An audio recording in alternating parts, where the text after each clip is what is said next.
जो हमसे मिलने आता है सब पर कार्रवाई होती है, लेकिन सबका जवाब 2024 में दिया जाएगा। नीतीश का साथ जहां पकड़ा अब गए के साथ साथ अरविंद केजरीवाल सीबीआई के कटघरे में होते हैं, उनसे घंटों पूछताछ होती है। गेम समझिए, नीतीश कुमार के साथ आए तो गए समझिए। अमित शाह की दोनों फॉर्मूला का दिखने लगा है असर। आखिर अमित शाह के वो कौन से दो फॉर्मूले हैं जिसका असर अब बिहार की सियासत पर पड़ने लगा है, और चूंकि बिहार की सियासत का असर देश की सियासत पर पड़ना है, इसलिए अमित शाह की नज़र जो है और मोदी की नज़र वो बिहार की सियासत पर है। बाबा, नीतीश कुमार के साथ जो आए वो गए, इसका मतलब क्या हुआ? और अमित शाह का वो कौन सा दो फॉर्मूला है जिसके आधार पे अब बीजेपी रणनीति को अंजाम देने में लग गई है और वो असर दिखा रहा है? देखिए, सबसे पहले तो ये जानना जरूरी होगा कि हम जो लगातार गेम समझिए कार्यक्रम में बिहार और देश की राजनीति की जो चर्चा कर रहे हैं, हमने पहले सीट शेयरिंग के फार्मूला को बताया, दोनों ही खेमे का। उसके बाद हमने बताया कि क्या संभावनाएं हैं जो दोनों के टकराव में पलड़ा इधर उधर झुक सकता है।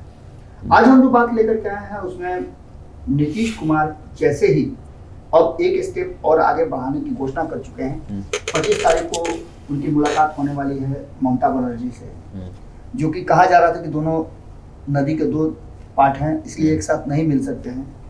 इसके साथ साथ अखिलेश यादव से मिलने का भी कार्यक्रम तय कर लिया गया है। इस बीच में ये भी खबर मिली है कि शरद पवार दिल्ली आए थे, मल्लिकार्जुन खड़गे ने उनको बुलाया था। ये भी खबर आ रही है कि गुप्त रूप से नीतीश कुमार से मिलने के लिए कांग्रेस ने एक शख्स को भेजा था, छुपाने की कोशिश की गई, लेकिन मीडिया के सामने बातें आ गई। ये सारी चीजों पर कहीं ना कहीं अगर हमारी नजर है तो जिसको 2 बार इस देश ने केंद्र की सत्ता पर बैठने का मौका दिया है वो नहीं होगा। जिसके पास इतने सोर्सेज हैं, सूत्र हैं, केंद्र में उसकी सरकार है, कई राज्यों में उसकी सरकार है, तो क्या इतना आसान होगा ये लड़ाई? और इतना आसानी से छोड़ सकती है? देखो, छोटा सा चीज इतना सा एक सूत भर जमीन कोई छोड़ता नहीं है, और यहाँ तो पूरी सरकार छोड़ने की बात है। तो अपनी पूरी शक्ति लगा देगी। और जो आंदोलन की बात की जा रही है, 77 की बात अक्सर आपने सुना होगा, कहा जा रहा 77 की तरह हम एक साथ हो जाएंगे। 77 वाले नेता और 77 वाला समय दोनों नहीं है। 77 में जो नेता थे उनके पास अपने लिए कुछ नहीं था, वो देने के लिए आए थे, जिसका परिणाम हुआ कि वो सत्ता से दूर रहे, लेकिन उन्होंने अपने शिष्यों को, अपने चेलों को इतना दे दिया कि आज वो देश और बिहार की राजनीति में अपना पैर जमाए हुए। ये तो एक पहलू हुआ। दूसरा पहलू कि हम ये बात क्यों कह रहे हैं कि नीतीश के साथ गए तो गए, नीतीश का साथ जहां पकड़ा अब गए। इसके पीछे कारण यह है कि नीतीश कुमार जो 7 दलों का संगठन लेकर के चल रहे हैं। पहले भी नीतीश कुमार 2015 में 3 दलों का, मान के चलिए 4 दलों का, उसमें CPI-ML भी शामिल था, सपोर्ट किया गया था उसको। तो इन दलों को लेकर के और 2015 का चुनाव लड़ा गया था, जिसके परिणाम भारतीय जनता पार्टी के विरुद्ध गए थे। तब की परिस्थितियां अलग थी। नीतीश कुमार के पास लॉकुश फार्मूला पूरी तरह से इंटैक्ट था। हालांकि उसमें कुशवाहा दूसरे साइड में थे, लेकिन तब कुशवाहा अपने नाम से नहीं बल्कि एनडीए के हिस्सेदार के नाम से जाने जाते थे। आज उनकी अपनी आइडेंटिटी हो गई है। 2020 के चुनाव में अपनी आइडेंटिटी के साथ उन्होंने लड़ा था। परिणाम जो आए सबने देखा। 2% वोट लाना कोई छोटी बात नहीं है। इसके साथ साथ अब जब आंकड़ों का खेल चल रहा है कि आखिर कितना अंक लाने के बाद आप पास हो सकते हैं, तो निश्चित रूप से वो आंकड़े तो कम से कम आपको लाने होंगे, कंपीट करने वाला आंकड़ा तो लाना होगा।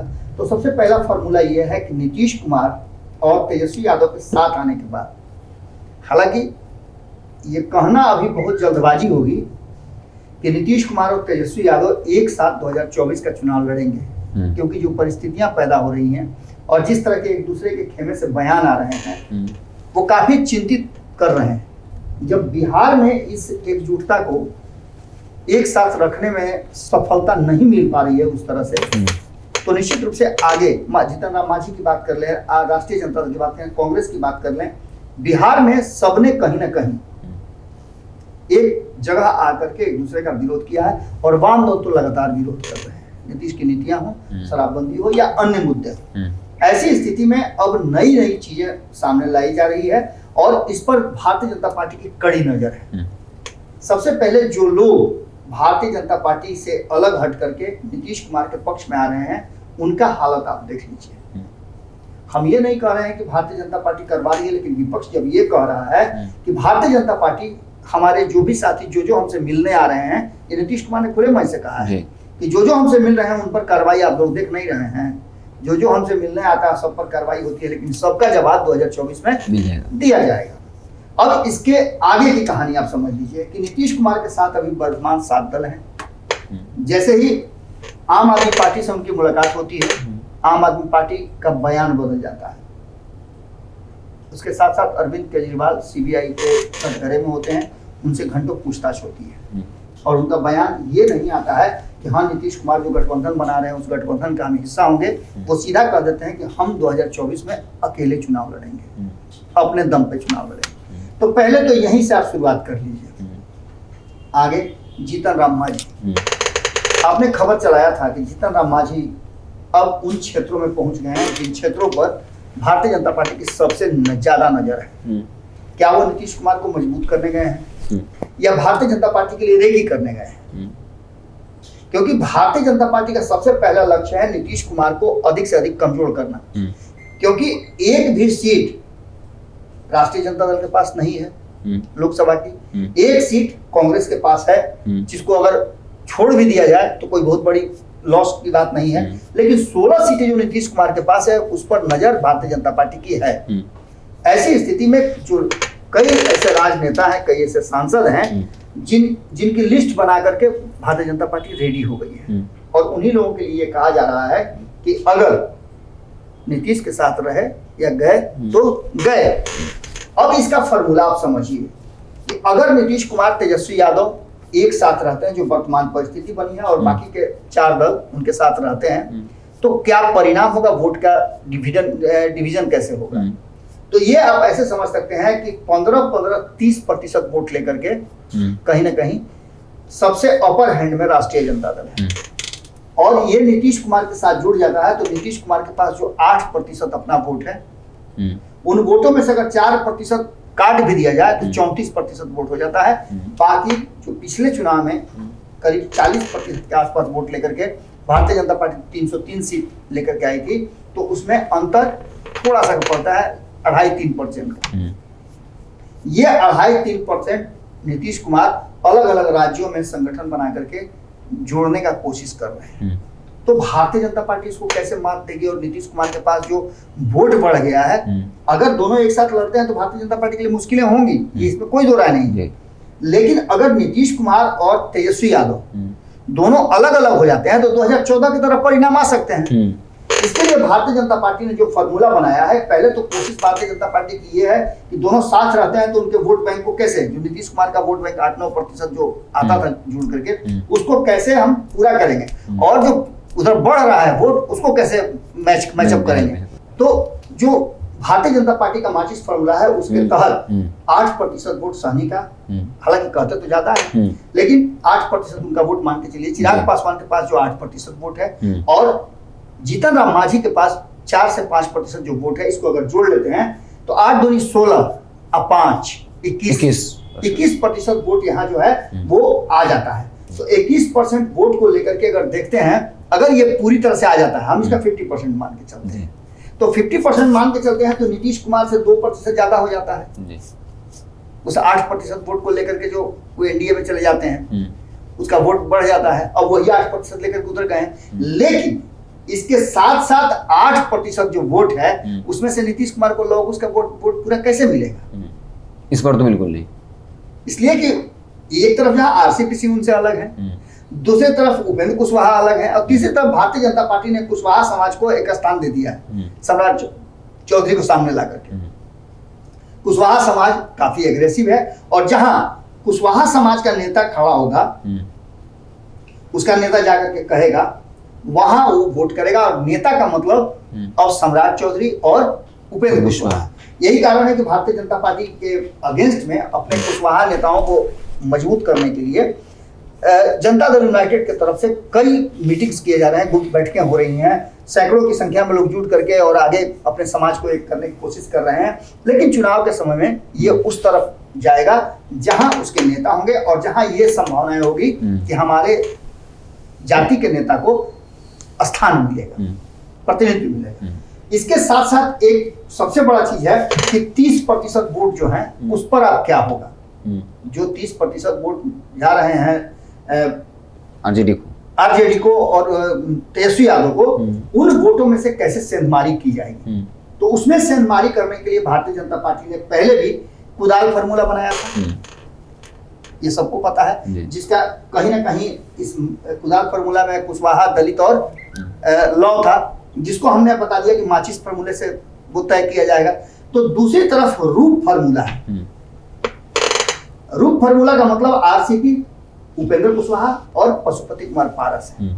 एक तरफ हमने बताया कि माझी, चिराग और सहनी है, तो दूसरी तरफ आरसीपी, उपेंद्र और पारस है। अब इसमें जो पेच है उसको समझिए।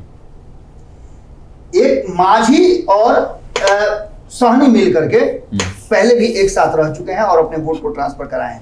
उपेंद्र कुशवाहा भी उसका हिस्सा हुआ करते हैं। महागठबंधन की मैं बात कर रहा हूं, भले ही महागठबंधन को एक भी सीट नहीं आई हो, लेकिन वोट का अंतर बहुत ज्यादा नहीं था। अब ऐसी स्थिति में आप समझ सकते हैं कि जो वोट आरसीपी का है, जो 8% वोट नीतीश कुमार का है, उस वोट में से कुछ हिस्सा तो ये भी लेंगे कंफर्म। तो आरसीपी सिंह को अगर थोड़ा 2% भी वोट लेकर के आते हैं तो वो वोट उस 30 में से 2 घटेगा। दूसरे तरफ उपेंद्र कुशवाहा की बात कर लें तो उपेंद्र कुशवाहा का पहले ही हम बता दिए हैं कि उपेंद्र कुशवाहा के पास 8% वोट है, उसमें से अगर 4% लेके आते हैं तो मान के चलिए कि 4 और 2 6% हो जाता है। इसके बाद पशुपति कुमार पारस यदि साथ में रहते हैं और चिराग भी रहते हैं तो 8% 9% जो वोट है उसमें से 1 इंच भी इधर उधर नहीं होगा। ये तो सबसे बड़ा फॉर्मूला हो गया कि यहाँ आकर के जो नीतीश कुमार का 38% वोट है, उस 38% वोट में से 14% के आसपास वोट जो है वो काट लिया जाता है। अगर ये फॉर्मूला सेट हो जाता है तो ऐसी स्थिति में नीतीश कुमार को मुश्किलें होंगी। लेकिन इसके साथ साथ सबसे महत्वपूर्ण बात जो है, इस फॉर्मूले के साथ हमने 2 फॉर्मूला बताया, एक माचिस और दूसरा रूप। माचिस फॉर्मूला हमने पहले ही बता दिया। इसके अलावा आपने देखा होगा कुदाल फॉर्मूला संपादक नमन मिश्रा जी ने बताया था। और इन सबसे अलग भारतीय जनता पार्टी का एक जो फॉर्मूला है कि कैसे दोनों को डैमेज किया जाए, और इसको देख करके आपने देखा होगा कुर्मी, कुशवाहा और दलित जो है एक्टिव हो गए हैं। आपने आरसीपी सिंह का बयान देखा होगा जो कि नीतीश कुमार पर सीधे हमलावर हो गए हैं और समय समय पर नीतीश कुमार की धज्जी उड़ा रहे हैं। वहीं उपेंद्र कुशवाहा ने तो चैलेंज कर दिया है कि अपने पार्टी में टूट रोक सकते हैं तो रोक लीजिए।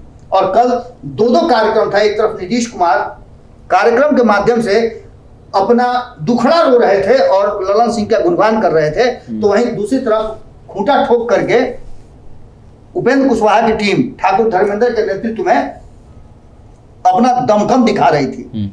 तो अगर ये सब कुछ जुड़ के आ जाता है, जैसे कि इसमें चिराग पासवान के साथ सवर्णों का भी वोट है, वो भी वोट उनके साथ जुड़ने वाला है, जैसा कि सामने से आप देख रहे हैं। तो ये सब मिला करके, और जिस तरह से भारतीय जनता पार्टी दोनों खेमे में सेंधमारी करने का प्लान बना चुकी है। बंटू सिंह का बयान हमने सुना। बंटू सिंह का बयान अचानक तो आया नहीं होगा, कहीं ना कहीं उसके पीछे कुछ तो कारण जरूर होगा। जीतन राम मांझी मुंगेर में जाकर के गांव गांव घूम रहे हैं, उसका कारण तो कुछ होगा।